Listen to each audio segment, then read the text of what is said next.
नमस्कार. लक्षवेधीच्या या भागामध्ये आपल्या सगळ्यांचं स्वागत. मी प्रसाद काथे. बाळासाहेब थोरात महाराष्ट्रातले विद्यमान महसूल मंत्री आहेत, काँग्रेसचे माजी प्रदेशाध्यक्ष आहेत.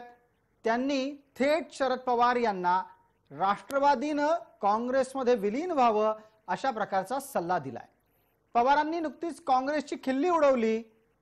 जुना जमीनदार, आपला आप गमावून बसलेला जमीनदार अशा स्वरूपात, अशा शब्दात काँग्रेसच्या नेतृत्वाची खिल्ली उडवल्याच्या नंतर काँग्रेसकडून महाराष्ट्रातून तीव्र प्रतिक्रिया उमटल्या आहेत.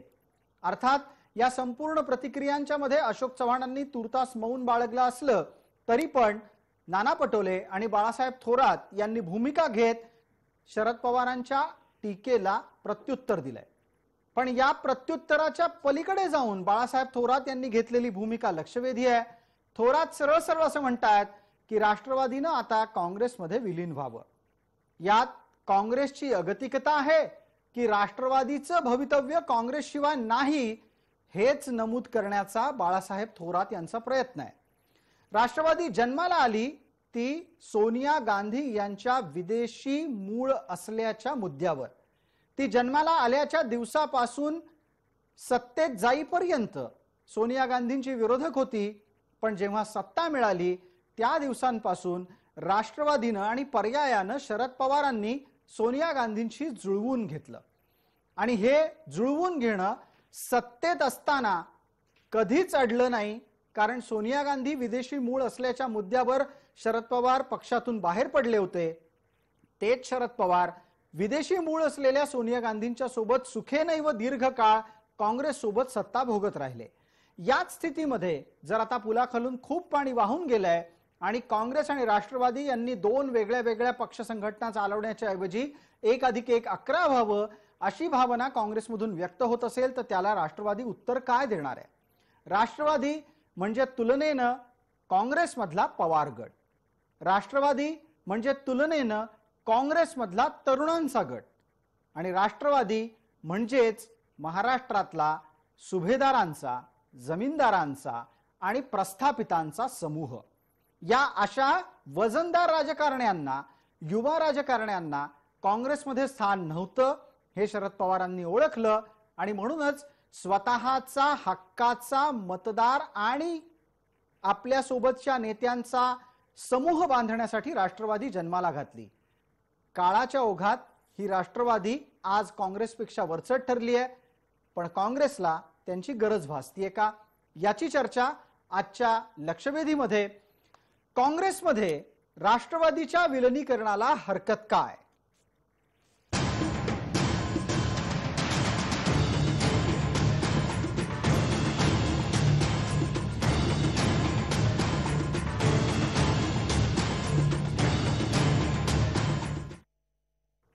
या चर्चेची सुरुवात करण्यासाठी आपल्यासोबत काँग्रेसकडून डॉक्टर राजू वाघमारे आहेत, राष्ट्रवादीच्याकडून विद्याताई चव्हाण आहेत आणि दोन ज्येष्ठ राजकीय विश्लेषक आहेत, मकरंद मुळे आणि जयंत माइंडकर. चर्चेची सुरुवात राजकीय विश्लेषकांच्या कडून करतोय. आपल्यासोबत जयंत माइंडकर आहेत. त्यांच्यासाठीचा पहिला प्रश्न, बाळासाहेब थोरात यांच्याकडून भविष्यसूचक वक्तव्य झालंय की काँग्रेसची अगतिकता अधोरेखित झाली आहे? हो, दुर्दैवाने ते भविष्य सूचक नाहीये, परंतु इतका वेळा जर का आपल्यातूनच बाहेर पडणारी एक व्यक्ती, आपल्या आणि ते सुद्धा आपल्या चुका दाखवत बाहेर पडलेली व्यक्ती पुन्हा पुन्हा पुन्हा जर का आपल्याला चुका दाखवत असेल तर या व्यक्तीला आतमध्ये ये असं म्हणायची गरज काय? याचं कारण मी हे पहिल्यांदाच सांगत नाही, याच्या आधी खुद्द सुशील कुमार शिंदे आणि शरद पवार हे दोघं स्वतः एका लाईव्ह टीव्ही डिबेटमध्ये इंग्लिशच्या बसलेले असताना तेव्हा सुशील कुमार शिंदेंनी शरद पवारांना म्हटलेलं वाक्य की ज्या मुद्द्यावर आता आपण वेगळे झालो तर बाकीचा आपला काही फरक नाही आहे आयडिओलॉजीमध्ये, एक मुद्दा होता तो म्हणजे सोनिया गांधींचं फॉरेन ओरिजिन, हे त्यांनी म्हटलं नव्हतं, हे मी ऍडिशन करत आहे. परंतु या एका मुद्द्यावर तर त्याच्यामुळे आपण एकत्र यावं असं त्यांनी लाईव्ह सांगितलेलं होतं. त्यावेळेस शरद पवारांचं उत्तर असं होतं की तुम्ही म्हणता तसे आम्ही दोन भाऊ असलो तरी सुद्धा दोन्हीही भाऊ जर वेगळे राहून मोठे होत आहेत, हे पवारांचे शब्द होते. पवार आणि सुशील कुमार शिंदे यांचे संबंध किती जिव्हाळ्याचे आहेत हे आपण सगळे पत्रकार जाणतो. तर त्याच्यामुळे त्यांनी सांगितलं जर दोन्ही भाऊ हे वेगळे पण राहून जयंत एकत्र माइंडकर मोठे- जयंत माइंडकर काळाच्या ओघामध्ये एक भाऊ मोठा झाला, एक भाऊ लहान होत गेला, हेही अधोरेखित झालेलं आहे.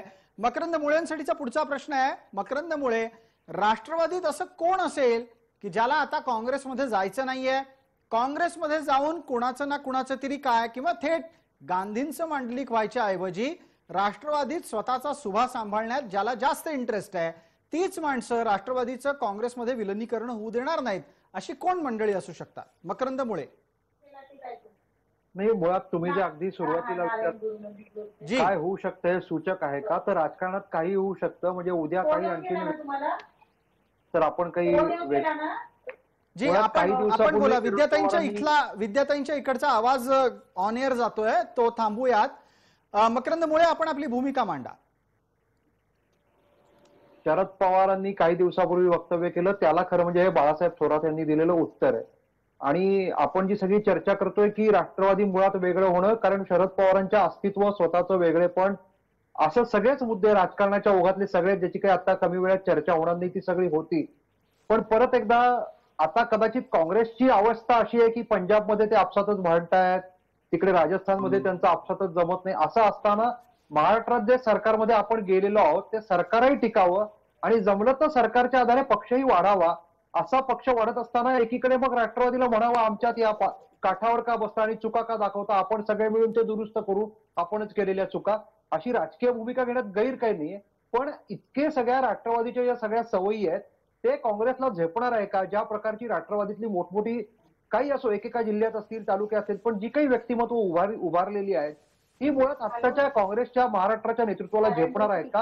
हा कळीचा मुद्दा आहे. त्यामुळे मला तर नेहमी वाटतं की राज्यातले महत्वाच्या प्रश्नांकडनं दुर्लक्ष हे दोन पक्ष परत काही दिवसांकरता आपसात भांडून आत्म्यात येतात की काय, अशी एक सामान्यांच्या करताही शंका आहे. अच्छा, यात आता आपल्या सोबत दोन्ही राजकीय प्रवक्ते जोडले गेलेले आहेत. विद्याताई चव्हाण राष्ट्रवादीकडून आहेत, आपल्या सोबत काँग्रेसचे डॉक्टर राजू वाघमारे आहेत. डॉक्टर राजू वाघमारे, प्राप्त परिस्थितीमध्ये काँग्रेस कमकुवत होतीये म्हणून त्यांना राष्ट्रवादीची आणि शरद पवारांची मदत हवी आहे का? मग या जर चर्चेला सुरुवात करायची असेल तर भविष्यात काँग्रेसचं नेतृत्वच पवारांना देऊन टाका, असा कोणी सल्ला राष्ट्रवादीतून दिला तर? सगळ्यात प्रथम म्हणजे कातेजी, काँग्रेस कुठेही कमकुवत होत नाहीये किंवा काँग्रेस कुठेही कमकुवत झालेली नाहीये. त्याच्यामुळे काँग्रेसचं बळ आणि काँग्रेसची ताकद ही अगदी व्यवस्थित राजकारणामध्ये आहे. राजकारणातल्या काही चढ उतारामध्ये कमी जास्त प्रमाण होतं, पण काँग्रेस एक राष्ट्रीय पक्ष आहे आणि काँग्रेसची ताकद अगदी मजबूत आहे. त्याच्यामुळे असं काही होण्याचा काही प्रश्न येत नाही. हा पहिला मुद्दा. दुसरा मुद्दा असा की आदरणीय बाळासाहेब थोरातांचं वक्तव्य जर आपण बारकाईने ऐकलं तर त्याच्यामध्ये त्यांनी सांगितलं की ज्या पद्धतीने राजकीय तत्व आहेत, मंत्री आहेत, hello hello hello doctor Waghmare, आपण बोलत राहा. हॅलो. सलग माझी फक्त विनंती नाही, बाकीच्या मला- तमाम आपल्या सोबतच्या मान्यवरांना आहे, आपण जेव्हा बोलत नसाल तेव्हा आपले माईक कृपया ऑफ ठेवा, कारण तुमचा आवाज सातत्याने एकमेकांमध्ये जातोय. डॉक्टर वाघमारे, आपण असा दावा करताय की काँग्रेस कमकुवत झालेली नाही. मला वाटतं हा थोडा धाडसाचा दावा आहे.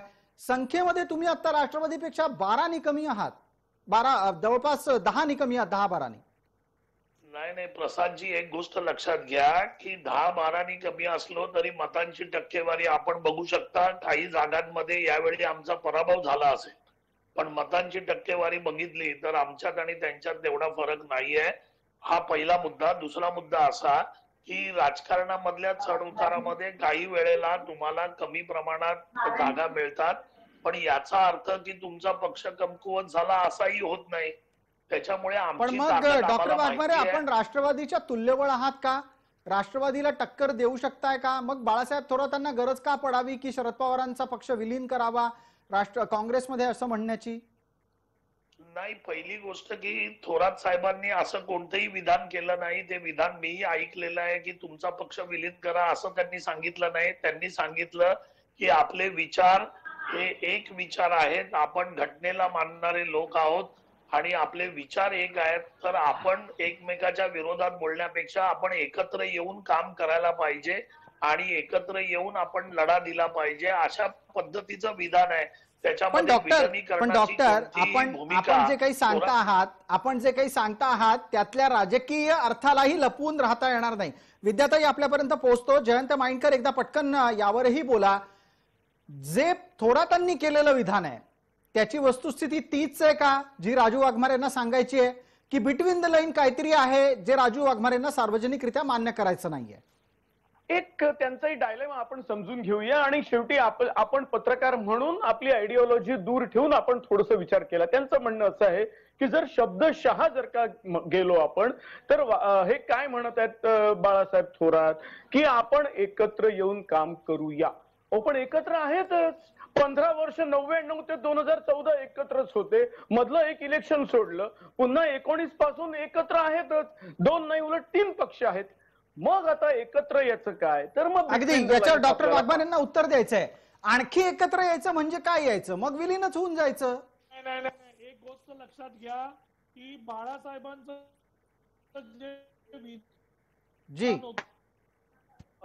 हे बाळासाहेबांचं विधान पवार साहेबांच्या विधानाच्या कॉन्टेक्स्ट मध्ये ते विधान होतं आणि त्याच्यावर बाळासाहेबांनी स्पष्ट सांगितलं की एकमेकावर आपण टीका करण्यापेक्षा, एकमेकांना बोलण्यापेक्षा आपण या ध्येयाखाली, कारण आपण ध्येय जे आहेत ती आपली एकच आहेत, आपण घटनेला मानणारे आहोत, आपण एकत्र काम करूया, म्हणजे एकत्र येऊन करूया. त्याच्यापेक्षा एकमेकांच्या चुका दाखवण्यापेक्षा आपण बरोबर एकत्र काम करूया. ठीक आहे. आता डॉक्टर वाघमारे आपण ज्या 2 मुद्द्यांवर वारंवार स्पर्श करत आहात, की एक म्हणजे काँग्रेस आणि राष्ट्रवादीचं ध्येय एक आहे, एकत्र येऊन काम केलं पाहिजे. हा दुसरा मुद्दा. विद्याताई चव्हाण, थोडक्यात काय, काँग्रेसला पवारांनी काढलेला चिमटा झोंबलेला आहे, पुन्हा पुन्हा चिमटे काढू नका असं सांगायचंय काँग्रेसला?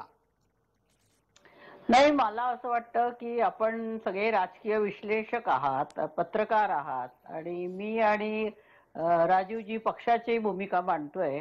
तुमच्या आमच्या भूमिकांमध्ये वेगवेगळा फरक असणार, कारण आपलं बघण्याचा दृष्टिकोन पण वेगळा आहे. परंतु मला या ठिकाणी एक सांगायचंय की कोणी कोणाला चिमटे काढत नाहीये आणि आम्हाला जर काय वाटतंय ती एकमेकांमध्ये सुधारणा करायची, ती सुधारणा आम्ही करतोय. आणि आम्ही एकत्र यावं का वेगळं घडवावं हा प्रश्न सर्वस्वी, मला असं आता माइंडकरांच्या मताशी मी सहमत आहे की आम्ही जवळजवळ सगळे महाआघाडी एकत्र आहोत आणि 99 पासून काँग्रेस राष्ट्रवादी एकत्रच आम्ही आहोत. त्यामुळे आमचे विचारधारा एक आहे. आम्ही वेगवेगळे पक्ष नावाने असलो तरी आमची विचारधारा एक आहे ना, भाजपसारखी आमची नाही आहे. त्यामुळे आम्ही एकत्रितपणे सरकारमध्ये आहोत आणि एकत्रितपणे बैठकांमध्ये सामील असतो, एकत्रितपणे विचार करतो. पण मग विद्याताई, पूर्ण देशात पण मग इतकं सगळं एकत्रीकरण तुमच्यात झालेलं असतानाही तुम्ही दोघं वेगळे आहात, चिन्ह वेगळी आहेत, नेते वेगळे आहेत, धोरणं वेगळी आहेत, हे तरी स्वीकाराल. मग अशा वेळेला भविष्यातला आणखीन एकत्र येणं काय असणार आहे? पण मला एक कळत नाही, आता हे स्वतःला जे ढोंगी लोक आहेत हिंदुत्व म्हणून समजवतात, त्यांचे पण वेगवेगळे गट आहेत ना, वेगवेगळे पक्ष आहेत, वेगवेगळे सिम्बॉल आहेत, वेगवेगळे लढतायत. राज ठाकरे मनसे काढून लढतायत, शिवसेना आहे, भाजप आहे आणि अनेक जणांची नावं घेता येईल. मग काय तुम्ही त्यांना सांगणार का तुम्ही एकच भाजपच्या कमळाखाली सगळे जण या? असं होत नाही.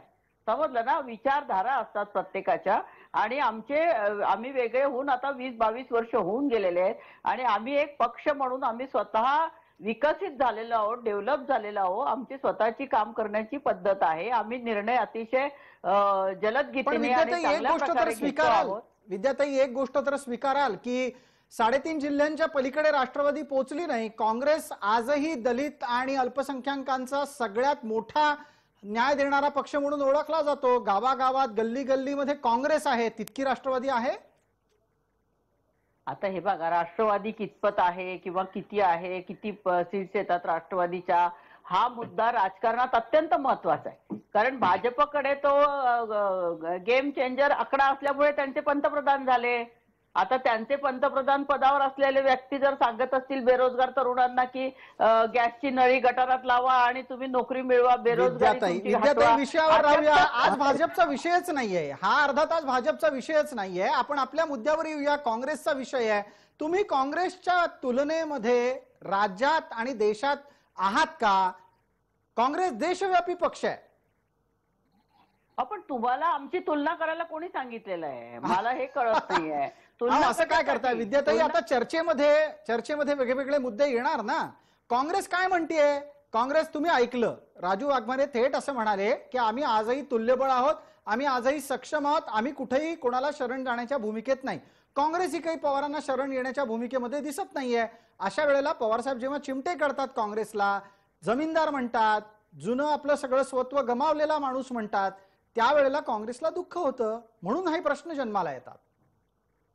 हे बघा, काँग्रेसला किंवा आणि कोणाला बोलायचा प्रश्न नाहीये. काँग्रेसला 125 वर्ष होऊन गेलेत मला वाटतं, आणि आम्हाला 20-25 वर्ष होत आहेत.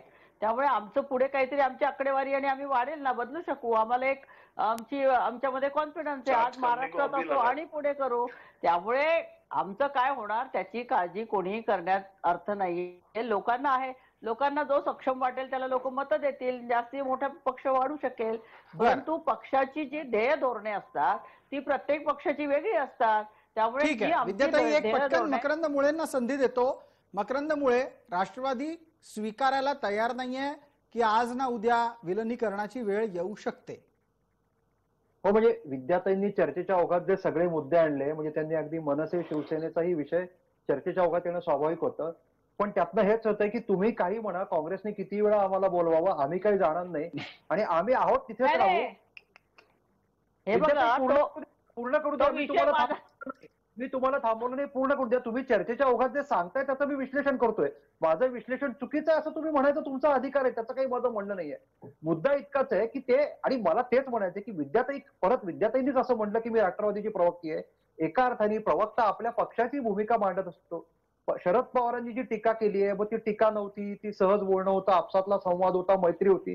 त्याला मैत्रीतनं दिलेला सल्ला असेल की बाबा तुमची आता ओसाडगावची पाटीलकी राहिलेली असेल, पण तो दिलाय ना सल्ला जो काही असेल मैत्रीचा, या पार्श्वभूमीवर. आणि बरोबर आहे विद्याताईंचं, त्यांनी ते कशा म्हणतील की आम्ही काँग्रेसने बोललो तर आम्ही विलिनीकरणाला जायला तयार आहोत. मुद्दा इतकाच आहे की मी अगदी सुरुवातीला चर्चेत तेच म्हटलं होतं की राष्ट्रवादीच्या प्रत्येक नेत्याचं स्वतःचा असा एक स्थान आहे, स्वतःचा असा एक स्वभाव आहे आणि स्वतःचा असा एक प्रभाव क्षेत्र आहे. या पार्श्वभूमीवर त्यांना काँग्रेसमध्ये जाणं झेपणार का, म्हणजे जमणार का?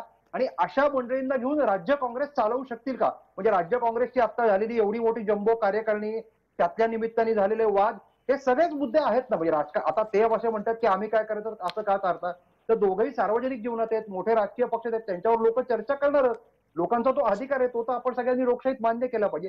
या पार्श्वभूमीवर बाळासाहेबांनी दिलेलं निमंत्रण आज तरी राष्ट्रवादी स्वीकारण्याच्या मानसिकतेत दिसत नाही, एक. आणि दुसरं, याचाच अर्थ राष्ट्रवादी अशाच प्रकारे महाराष्ट्रात तरी काँग्रेसला या ना त्या कारणाने जेरी सांडण्याचा प्रयत्न करणार, त्यांची शक्ती वाढू देणार नाही. एकत्र काँग्रेस आणि राष्ट्रवादी यांच्यातली ही अंतर्गत स्पर्धा किती पुढे जाणार आहे? माइंडकर, आपलं उत्तर, आणि यानंतर डॉक्टर वाघमारे आपल्याला संधी देतो. आता याचं उत्तर मी अगदी खरं सांगतो, तर ही सध्या तरी मला 24 पर्यंत हे अशाच प्रकारचं सुरू राहील असं दिसतंय. तोपर्यंत या पक्षाला निश्चितपणाने 25 वर्ष झालेली असतील वेगळं राहून. तुझं माझं जमेना, तुझ्या वाचून कर्मेना. महाभारत युद्धापासून 2 भाऊ बाहेर पडले, एका भावाने दुसरं घर बांधलं. ते महाभारताचं युद्ध सोडून देऊया, पवारांच्याच भाषेत छोट्या भावाने दुसरं घर बांधलंय.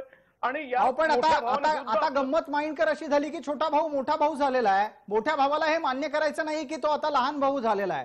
डॉक्टर वाघमारे, पटतंय आपल्याला हे?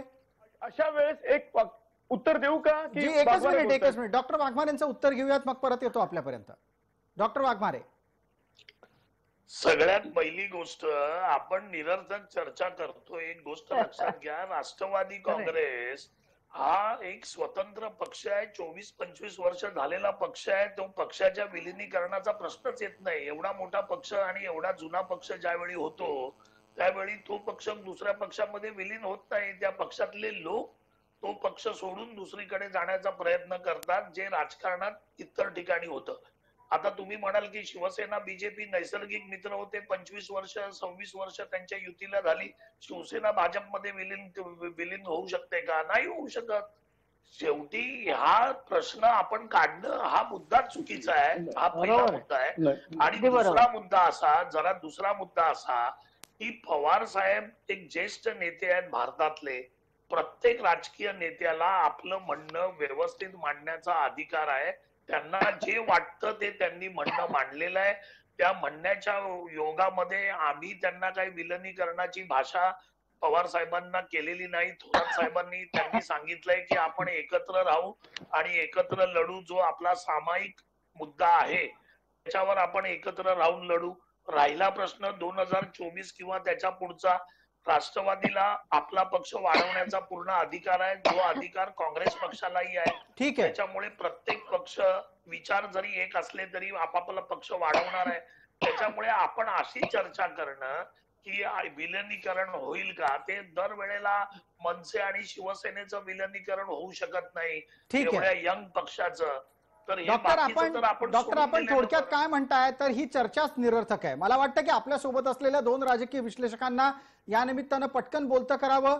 त्यांनाही विचारावं की अशा चर्चा निरर्थक असतात का, या चर्चांमध्ये भविष्यातली बीजपेरणी असते. आधी मकरंद मुळे, त्यानंतर जयंत माइंडकर. फक्त एक छोटीशी विनंती आहे, आज तुम्ही फ्रेमच्या खूपच बाहेर जाताय आणि लांब बसले आहात, थोडं जरा ऍडजस्ट व्हा. आधी मकरंद मुळे आपलं उत्तर सुरू करतायत. नाही, काय दोन्ही प्रवक्त्यांनी जवळजवळ मान्य केलंय चर्चा निरर्थक आहे, तरी पण ते दोघंही चर्चेत आलेले आहेत. त्यांचा हा मोठेपणा आहे, निरर्थक चर्चेत त्यांनी वेळ केलेला आहे. असो, त्या मुद्द्यावर मला जायचं नाहीये. वाघमारे साहेब असं म्हणले की भाजप आणि शिवसेना, तर मुळात लक्षात घेतलं पाहिजे शिवसेनेची स्थापना भारतीय जनता पक्षातनं फुटून झालेली नाहीये. याच्या उलट राष्ट्रवादीची स्थापना ही काँग्रेसमधनं फुटून झालेली आहे. बिलकुल. राष्ट्रवादी पक्ष अस्तित्वात नव्हता, तो त्या एका विदेशीपणाच्या मुद्द्यावर आलेला आहे. त्यांना असं वाटलं